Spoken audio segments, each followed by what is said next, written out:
Kenny here with Gardening Simplified. Yeah, about forgot what my channel was. Anyway, it's June 25th, and we're cranked up. A lot of stuff's dying, a lot of stuff producing, and this little video here is just going to show kind of what we do on a daily and weekly basis. So let's get into it. Been heavily harvesting. Now, you can see this isn't as tight as it would be. Let me zoom out just a little bit. It's tight as it would be if it was a grown in a cooler temperature, because it's been up into the 90s. But you can see how the head is just starting to.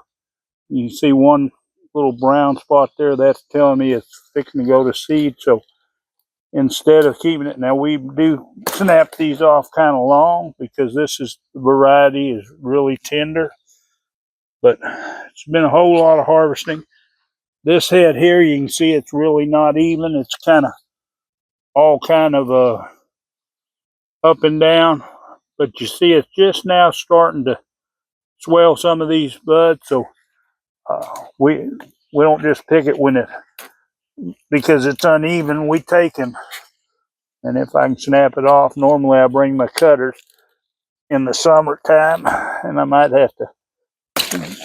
There we go. I thought I might have to whip out the pocket knife, but we have other heads forming, and we're talking about later part of June. Now, I haven't been out here quite as often because I've been so busy with other projects. So it hadn't been getting as much water as it normally would. Now, the cabbage, we've got a head of cabbage here, and it's good and firm. It's ready to go. So when we want to eat it, now I have had some bug damage, as you can see on some of these. I had to come in here and treat this with my spinosad. I picked some worms off, but they just kind of got out of control. And it don't look as pretty as if it hadn't been ate up, but that's the way it goes. Now we do have a batch of lettuce here. It won't be long. This will be played out because it'll be trying to stretch out and go to seed. But we do have enough that we can get a salad or two.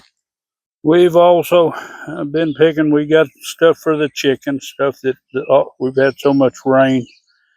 We pick all our tomatoes normally when they start to blush. Once they get there, they've ripened enough that they're going to have their flavor. We've been doing a lot of canning and freeze drying, so that's taken a good bit of time. Kind of made it hard to make videos.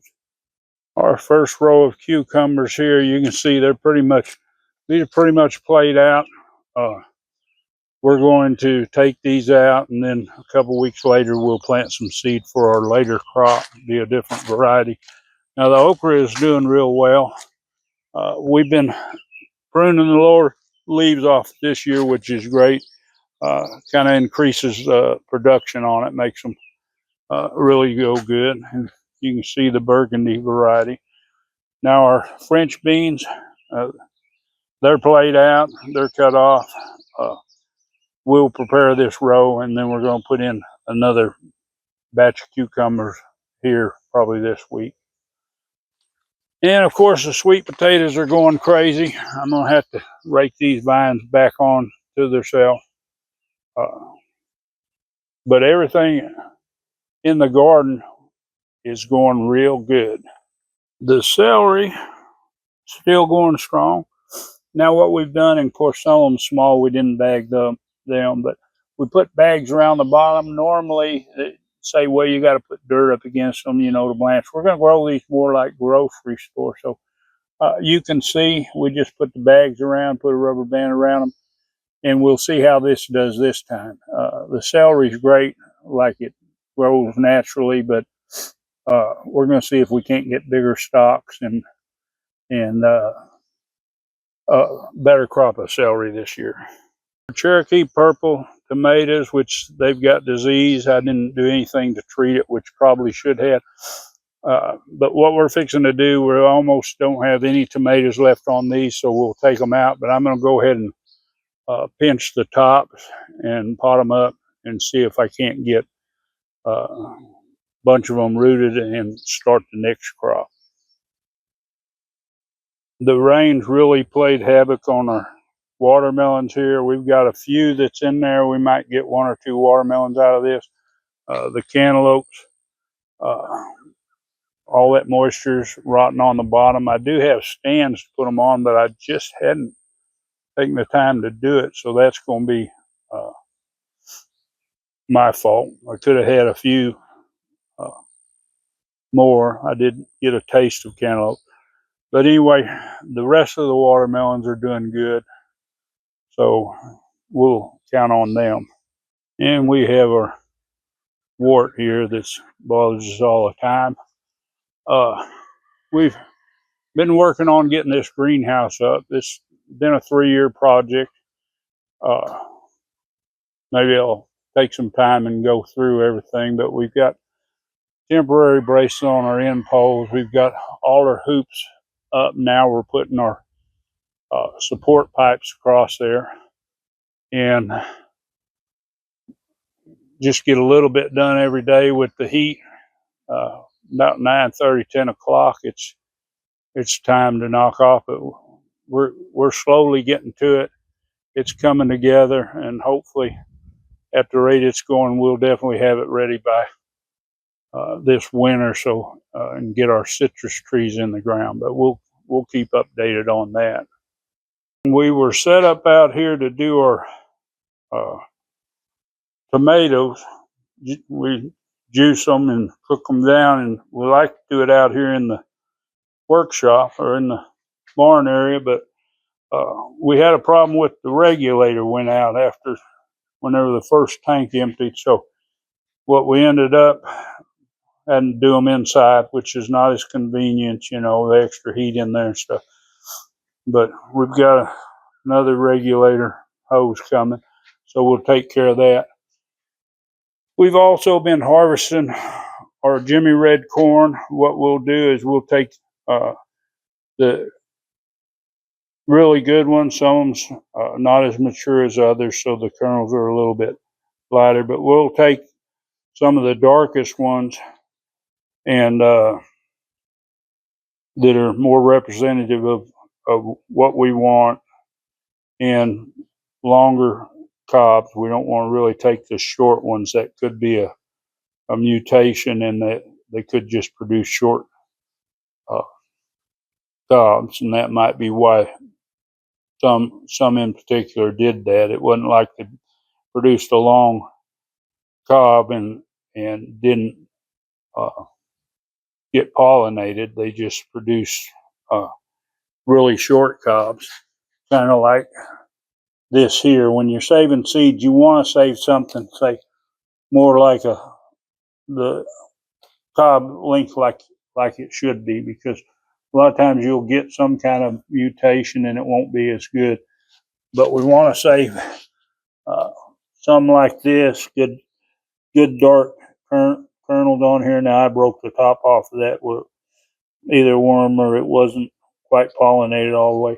But we want to take these good cobs, and what we'll do once these dry more, we'll go ahead and shell them, take the kernels off, and we'll use this, most of this. Now some are in here that go to the chickens, like that pile over there. But what we'll do is we'll save the kernels. We'll take and freeze them first, and then we'll put them in Mylar with the oxygen absorber. Corn, if we go ahead and mill it all and put it in a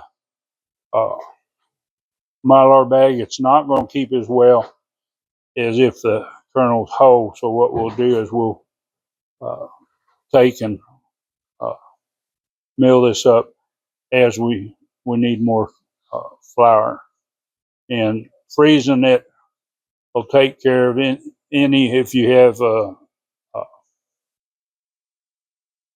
weevils or something like that, the eggs or something in there, that'll go ahead and kill those. So you don't have to worry about that. like you would in your grocery store flour, because they mill it up and the uh, eggs are in there and stuff, and they hatch out later and then give you a problem. But that's where we are there. We've also got our freeze dryer going. We've got our onions in here, and we've got 2 varieties of peppers that we're uh, saving so we can cook with later.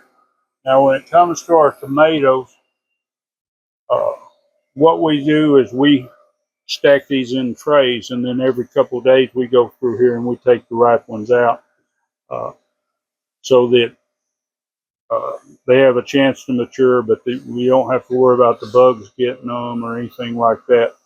And the flavor, uh, to me, is fantastic. So uh, this will be the method we'll be using every year. Normally, at the end of the year, we do this with all our green tomatoes, but this year we're doing it with our all our tomatoes. And looks like more tomatoes today. We worked a little bit on the greenhouse. Got all the bows fastened at the top and marked so we can start on the side. Now I'm chopping up tomatoes, and they're going over here. And she shut that off. She didn't want all that noise. But got this little electric juicer here. She's just plugging them away in there. The leftovers goes in our bucket here, and we don't waste this either. You just give it to the chickens, which they like it just fine. But being freeze dryer is so handy, we freeze dry this, and we can use this for, instead of putting tomato sauce or something in the soup, we can just put our tomato powder in the soup. And we're working on filling up this 40-quart pot. And other things that's going on. Of course, you got a plan for next season. We got our garlic. It's pretty much dry now. It's ready to go in this basket. But we have other seeds drying. We've got some Filterkraut cabbage seeds there. We got some calendula seeds, so saving a few of those. And got some hatch green chilies. Don't know. Some of the seeds didn't germinate this good this year.